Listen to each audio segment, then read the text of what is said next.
हमारे मांगे हमारे मांगे नहीं मिले तो बस का पैया नहीं चलेगा, बस का पैया नहीं चलेगा, बस का पैया नहीं चलेगा, बस का पैया नहीं चलेगा, नहीं चलेगा, नहीं चलेगा, बस का पैया नहीं चलेगा, नहीं चलेगा, नहीं चलेगा, बस का पैया नहीं चलेगा, बस का पैया नहीं चलेगा, बस का पैया नहीं चलेगा। हमारे मांगे हमारे मांगे हमारे मांगे हमारे मांगे नहीं मिले तो बस का पैया नहीं चलेगा, बस का पैया नहीं चलेगा, बस का पैया नहीं चलेगा, बस का पैया नहीं चलेगा, नहीं चलेगा, नहीं चलेगा, बस का पैया नहीं।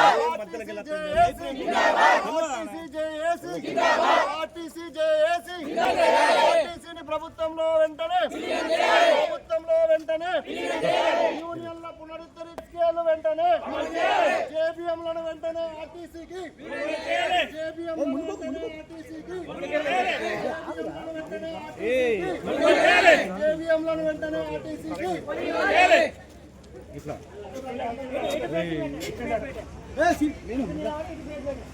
మేము ఏం చేయము, శాంతియుతంగానే డ్యూటీలకు ఎవరైతే పోతా ఉంటారో వాళ్ళని స్వచ్ఛందంగా పోనిస్తాం, ఎవరైతే పోమనుకుంటారో వాళ్ళే మేము స్వచ్ఛందంగా ఉంటాం.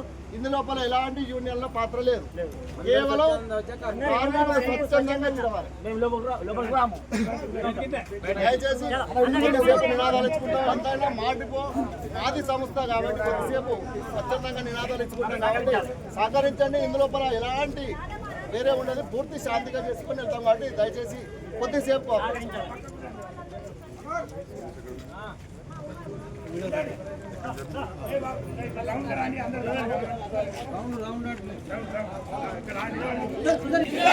సమస్యలను వెంటనే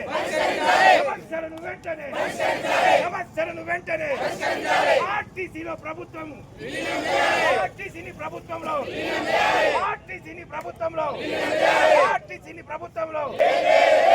हमारा मांगे नहीं मिले तो हमारा मांगे नहीं मिले तो हमारा मांगे नहीं मिले तो बस का पैया नहीं चलेगा, बस का पैया नहीं चलेगा, बस का पैया नहीं चलेगा, बस का पैया नहीं चलेगा, नहीं चलेगा, नहीं चलेगा, बस का पैया नहीं चलेगा, नहीं चलेगा, नहीं चलेगा, बस का पैया नहीं चलेगा, नहीं चलेगा, नहीं चलेगा, बस का पैया नहीं चलेगा।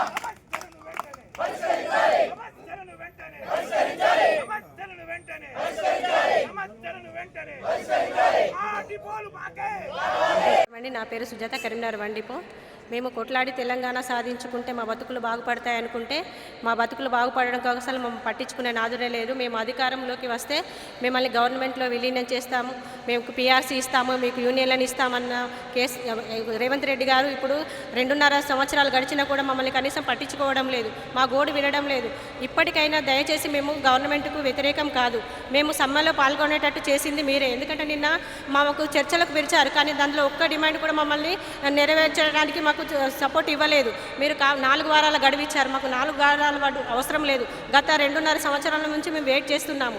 మేము చాలా ఇబ్బందుల్లో ఉన్నాము, మాకు యూనియన్లు లేవు. ఒక్కొక్క డ్యూటీ దాదాపు 18 గంటల సమయం పడుతున్నది. మేము చెప్పుకునే నాదులే లేడు, కనీసం మమ్మల్ని పట్టించుకునేవారు లేరు. కాబట్టి ఇకనైనా గవర్నమెంట్ స్పందించి మాకు న్యాయమైన డిమాండ్లను పరిష్కరించాలని కోరుచున్నాం. ముఖ్యంగా గవర్నమెంట్లో ప్రభుత్వంలో విలీనం చేయాలి.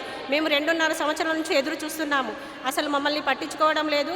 ఇప్పటికైనా దయచేసి మమ్మల్ని పట్టించుకొని గవర్నమెంట్లో విలీనం చేసి పే స్కేల్ ఇచ్చి యూనియన్లను పునరుద్ధరించాలని కోరుకుంటున్నాము. ఈరోజు 22 మార్నింగ్ నుంచి మా ఉద్యోగస్తులంతా సమ్మెలో పాల్గొన్నారు స్వచ్ఛందంగా. మేము గతంలో 3-4 నెలల కింద కూడా నోటీస్ ఇవ్వడం జరిగింది ఇదే సమస్యల మీద. అప్పుడు కూడా కమిటీ వేసి కాలయాపన చేసిరు, తర్వాత దాన్ని పట్టించుకోలేదు. మళ్ళీ మేము ఈరోజు సమ్మె నోటీస్ ఇచ్చి సమ్మెలకు వెళ్తున్నామని చెప్పి గత 10 రోజుల కిందనే మేము డిసైడ్ చేయడం జరిగింది. అప్పటి నుంచి ఇప్పటి వరకు కూడా ఎలాంటి పిలవడం కానీ చర్చలు జరపడం జరగలేదు. ఒక్కరోజు ముందు మాత్రమే పిలిచి కంటితుడుపుగా చర్చలు జరిపి మాకు 4 వారాలు టైం ఇవ్వండి, లేకుంటే మీ ఇష్టం ఉన్నది చేసుకోకపోండి అని చెప్పి అక్కడ ఉన్నటువంటి కమిటీ చెప్పడం జరిగింది. అంటే కార్మికులు అంటే ఎంత చురుకనా, ఆర్టీసీని ఏం చేయదలుచుకున్నారో మీ అందరికీ అర్థమవుతుంది. మరి ఈరోజు పరిష్కారం దిశగా మీరు చేయదలుచుకుంటే మరి ఉన్నటువంటి డిమాండ్లో 32 డిమాండ్ ఉంటుంది. 32 డిమాండ్లోకి 4-5 చేస్తాం, మిగతా వాటి కమిటీ వేస్తామని చెప్పండి. మొత్తం కమిటీ వేస్తామంటే అది కాలయాపన కాకుండా ఏమైనా చేసే ఉద్దేశం ఉందా? అంటే పరిష్కరించే దిశలా లేదు అని చెప్పి గవర్నమెంట్ కానీ మేనేజ్మెంట్ కానీ పరిష్కరించే దిశ లేదు. ఆర్టీసీలో ఉన్నటువంటి కార్మికులను నిర్వీర్యం చేయాలా, ఆర్టీసీ వ్యవస్థనే నిర్వీర్యం చేయాలన్నటువంటి చూస్తున్నది తప్ప దీనికి ఎలాంటి పరిష్కారం లేదని మా యొక్క ఉద్యోగస్తులు గమనించి ఈరోజు ఏ యూనియన్తో సంబంధం లేకుండా, ఎవరి ప్రోద్బలం లేకుండా ఈరోజు స్వచ్ఛందంగా ఇక్కడ ఉన్నటువంటి ఎంప్లాయీస్ చేస్తున్నారు తప్ప ఎవరి ప్రోద్బలం లేదని తెలియజేస్తున్నారు. ముందు ఈరోజు మేము శాంతియుతంగా ధర్నాలు చేస్తాం, శాంతియుతంగా నిరసనలు జరుపుతాం. ఎట్టి పరిస్థితుల్లో సమస్యలు పరిష్కారం అయ్యేంత వరకు ఏ ఒక్క కార్మికుడు కూడా మేము ఉద్యోగాలు చేయమని చెప్పి తెలియజేస్తాం. ఈ ప్రభుత్వం ఎలక్షన్ల ముందు మేనిఫెస్టో లోపల ఆర్టీసీని ప్రభుత్వంలో విలీనం చేస్తాం, యూనియన్ల పునరుద్ధరీకరణ, పే స్కేళ్ళు వెంటనే జరిపిస్తాం. మరి ఆర్టీసీ కార్మికులకు చాలాని జీతాలు ఉంటాయి కాబట్టి వీళ్ళ సమస్యలను, వీళ్ళ యొక్క సంరక్షణను మేము పూర్తిగా తీసుకొని చేస్తామనేటువంటి ఏదైతే హామీలు ఉన్నాయో ఆ హామీలను మాత్రమే మేము నెరవేర్చాలని ఏదైతే 32 డిమాండ్లు ఉన్నాయో ఆ 32 డిమాండ్లతోటి మేము సమ్మె నోటీస్ ఇవ్వడం జరిగింది. ఇందులో మధ్య మార్గంగా మేము లేబర్ కమిషనర్ గారితో నోటీస్ ఇస్తే వారు మధ్య మార్గంగా మరి పలుమార్లు వారు కూడా చాలా మార్లు ప్రభుత్వానికి అటు యాజమాన్యానికి మీరు మధ్య మార్గంగా వచ్చి చర్చలలో పరిష్కారం చేసుకోవాలని తెలిపినారు.